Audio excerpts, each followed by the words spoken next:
lang i-share sa inyo ha nga binisa ako ang balay na ako permitted bisita everyday gid siya mo anhi. Og ang iyang pangalan, say pangalan ni mula? Isayo. Rosario ang iyang pangalan. Ang Rosario Galan. Og ang iyahang angga dinhi sa mong lugar Insi Sayong, no? So siya permitted gyud ni siya everyday gyud ni siya mo bisita dinhi. Kani gyud iyang lingkuran dinhi unya. Nakakatuwa, malipay gyud ko nga mo ani si Lula kay mananghid gyud na siya sa kuang alay palingkura sa kuanin mong bangko. Unya si Lula 80 years old na siya. So natay mga pangutana sa iya ha.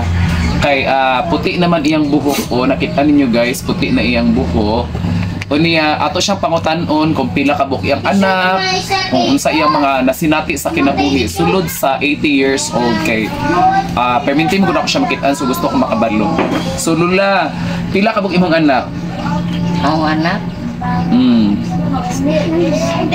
Imot ako. Siyam, 8, Dusi. 12? 12? Dusi.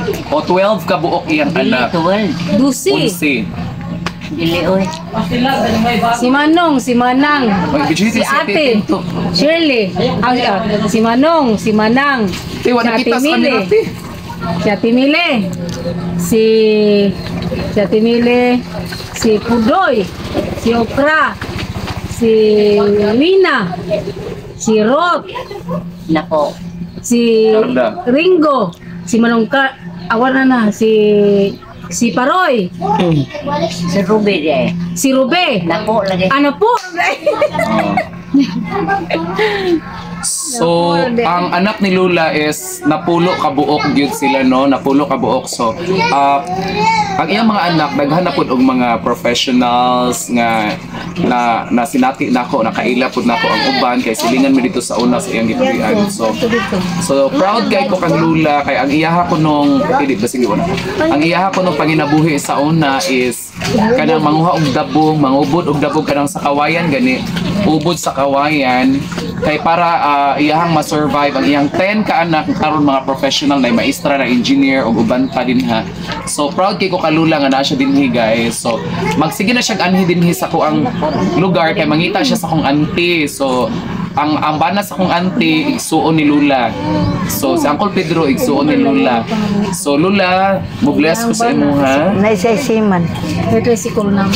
Proud kay ko sa imo nga sa 80 years old si Lula magbaktas na siya dinhi pauli silang balay, maglingkod dinhi. Unya mananghid siya sa kuha nga mulingkod siya dinhi kay pangitaon niya akong iyaan si Mama Suling. Unya wala man sa Mama Suling so dili sana siya motambay sa kuang balkon everyday gyud na siya. Pero malipay ko kay sa iyahang pangidaron ba daghan na siyang nahimo siyang kinabuhi no, so naka-survive na pa-eskwela na pahuman siya sa iyang mga anak pinaagi lang sa dabong. So proud ko sa imo Lula, I salute you, daghan kayong salamat and God bless you more. Pak na pa. Salamat. Bye.